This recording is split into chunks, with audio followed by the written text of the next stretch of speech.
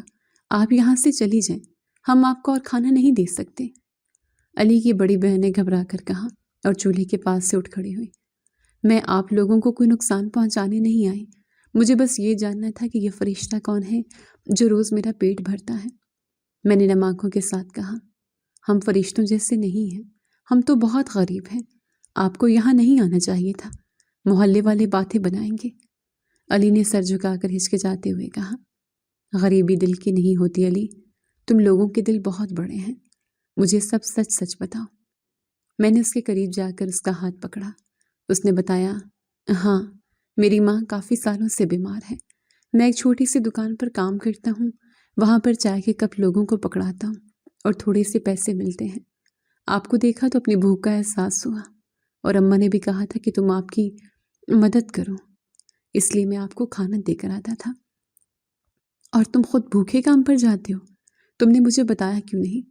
میں تمہارا حصہ کھاتی رہی، تم نے مجھے گناہ گار کر دیا۔ میں نے پھوٹ پھوٹ کر روتے اسے گلے لگا لیا۔ باجی آپ روئیں مت، اماں کہتی ہیں مہمان اللہ کی رحمت ہوتے ہیں اور آپ تو ہماری مہمان ہیں، ہم نے کوئی گناہ نہیں کیا۔ علی نے اپنے کھردرے ہاتھوں سے میرے آنسو صاف کیے۔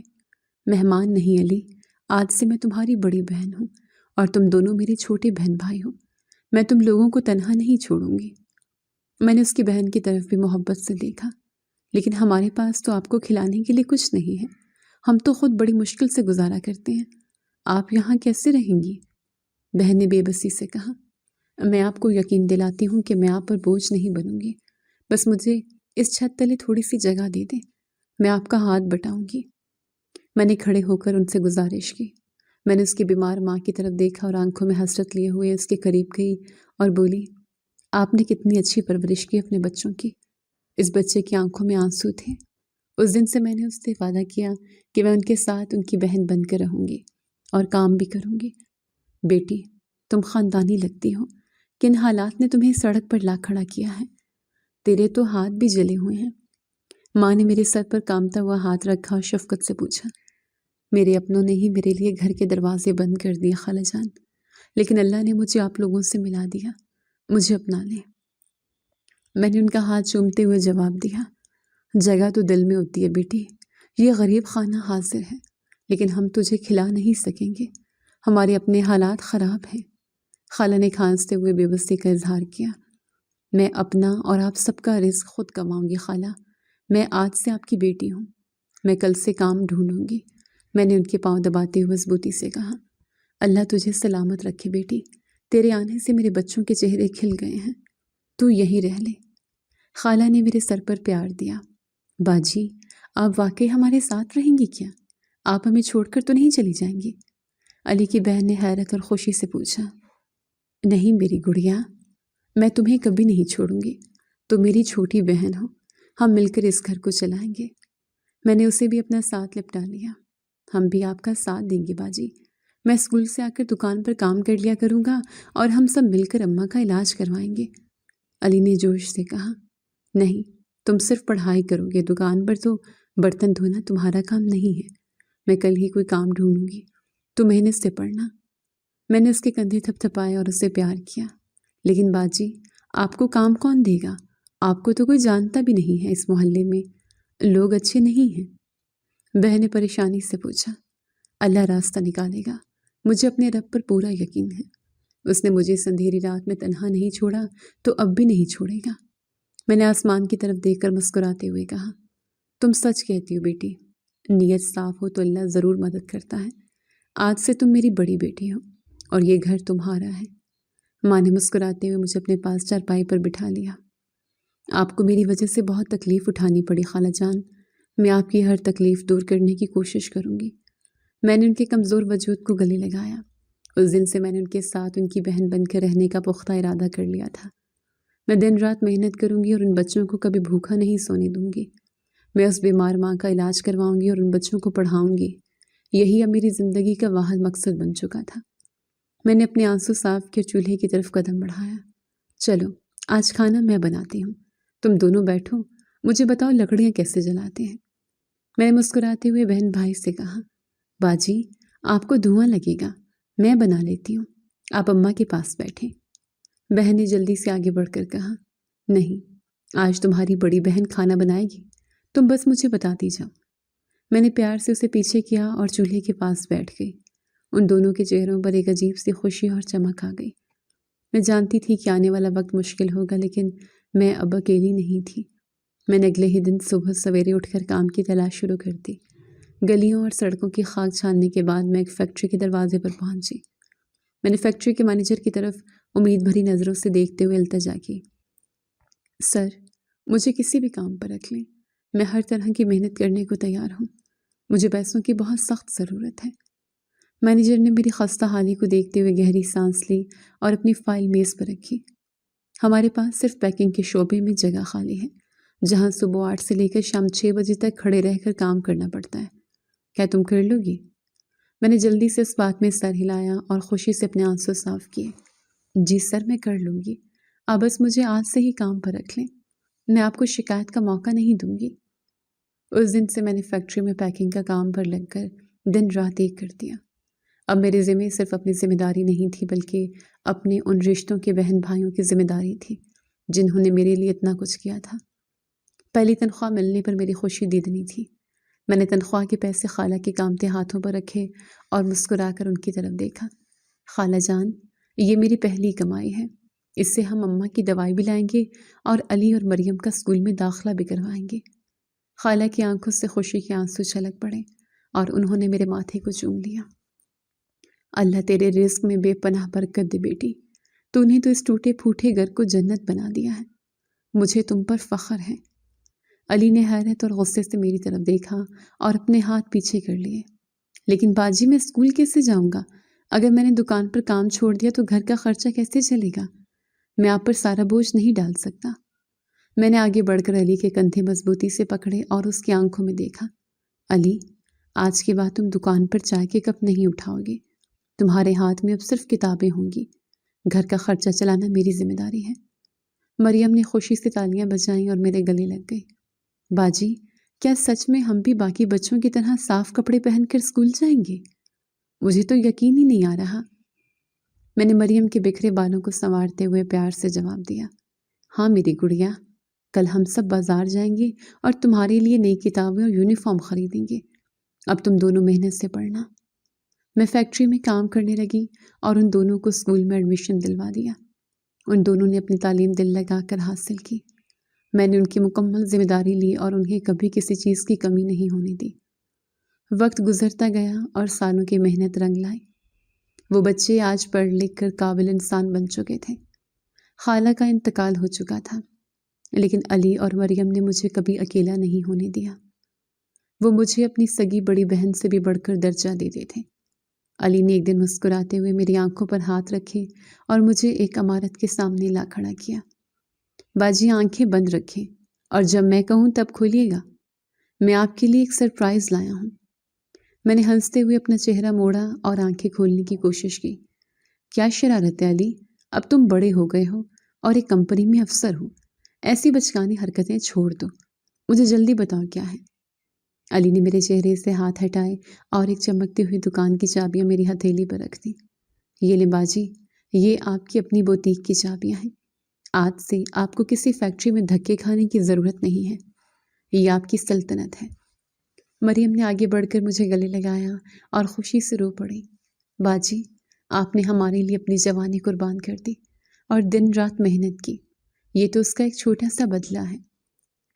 اب آپ اپنی مرضی کی زندگی گزاریں گی۔ میرے ہاتھ سے چابیاں گرنے لگی اور آنکھوں سے شکرانے کے آنسو بہہ نکلے۔ تم لوگوں نے میرے لیے اتنا کچھ کیا، مجھے سمجھ نہیں آ رہا میں کیا کہوں۔ تم دونوں میری زندگی کا سب سے قیمتی اثاثہ ہو۔ علی نے زمین سے چابیاں اٹھا کر دوبارہ میرے ہاتھ میں تھمائی اور عقیدت سے بولا، آپ ہماری ماں بھی ہیں اور باپ بھی۔ آپ نے ہمیں سڑک سے اٹھا کر انسان بنایا ہے، یہ بوتیک تو آپ کے قدموں کی دھول بھی نہیں ہے۔ انہوں نے مجھے ایک شاندار بوتیک کھول دی جہاں سے میں بہت کماتی تھی۔ میری شادی بھی ایک اچھے انسان سے ہو چکی تھی جو میرے ماضی اور میرے اس خاندان کی بہت عزت کرتا تھا۔ میں نے زندگی میں ہر خوشی پالی تھی، لیکن زندگی میں ہونے والے وہ پرانے واقعات میں آج تک نہیں بھولی تھی۔ بھائی کی یاد آج بھی مجھے تڑپا دیتی تھی۔ ایک دن میں اپنی بوتیک سے نکل کر گاڑی میں بیٹھ رہی تھی کہ اچانک ایک مانگنے والی عورت میرے سامنے آ گئی۔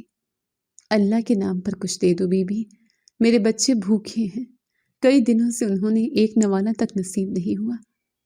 عورت نے گاڑی کا شیشہ کھٹکھٹاتے ہوئے روتی ہوئی آواز میں صدا لگائی۔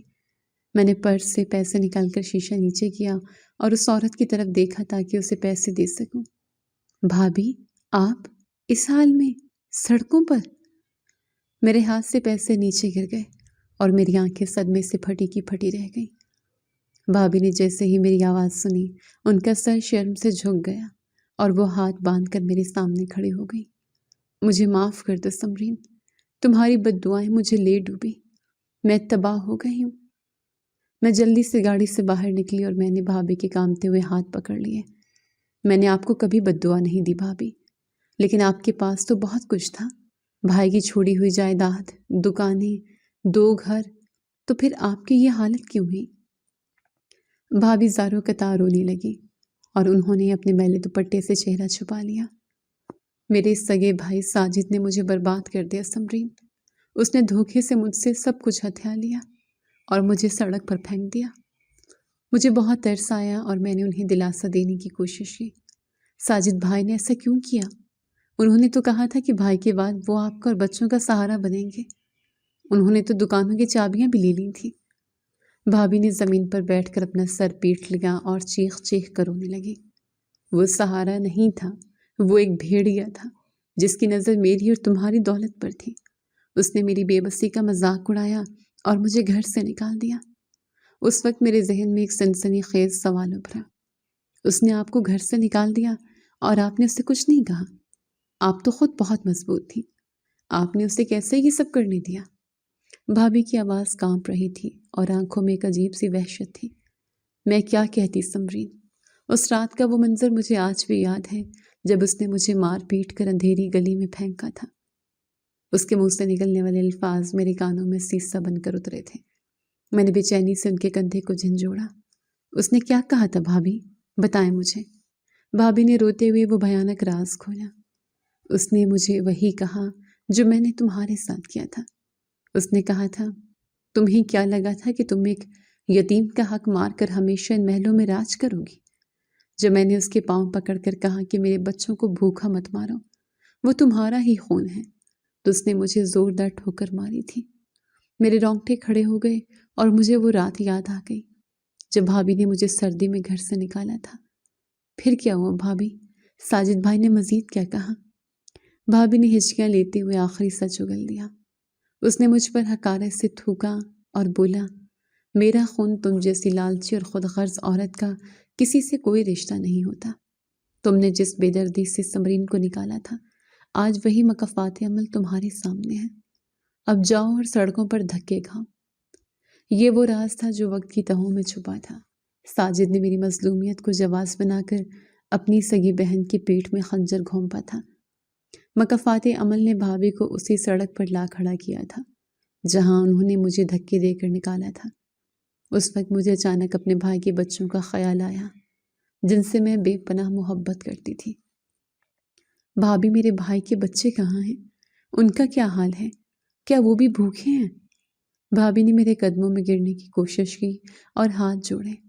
ساجد بچوں تک کو کھانے کو کچھ نہ دیتا تھا اور اب ہم در بدر کی ٹھوکریں کھا رہے ہیں۔ میرے بچے ایک ٹوٹے ہوئے خیمے میں بھوکے پیاسے بیٹھے ہیں۔ میں نے انہیں سختی سے کندھوں سے پکڑ کر اٹھایا اور فیصلہ کن انداز میں بولی، اپنے بچوں کو میرے پاس لیں بھابھی، آج سے ان کی اور آپ کی ذمہ داری میری ہے۔ میں اپنے بھائی کی نشانیوں کو رلنے نہیں دوں گی۔ بھابھی نے حیرت اور ندامت سے میری طرف دیکھا۔ تم اتنے ظلم سہنے کے بعد بھی مجھ پر احسان کر رہی ہو؟ تم تو فرشتہ ہو، میں تمہارے اس سلوک کے قابل نہیں ہوں۔ بس یہی سوچتے ہوئے میں نے بھابھی کی مدد کی۔ میں نے اپنے بھائی کے بچوں کے لیے وہ سب کچھ کیا جو میرے بھائی نے میرے لیے کیا تھا۔ میں نے انہیں اچھے اسکول میں داخل کروایا اور ان کا مستقبل محفوظ کیا۔ بھابھی کو دل سے معاف کر دیا تھا کیونکہ ان کی حالت دیکھ کر میرا سارا غصہ پگھل گیا تھا۔ بعض دفعہ کچھ رشتے ہمارے اپنے نہ ہو کر بھی ہمارے اپنے بن جاتے ہیں، جیسے علی اور مریم جنہوں نے بے لوث محبت کی، اور کچھ رشتے جن سے ہمارا خونی تعلق ہوتا ہے وہ ہمارا ساتھ چھوڑ جاتے ہیں صرف لالچ اور بغض میں، جیسے ساجد نے کیا۔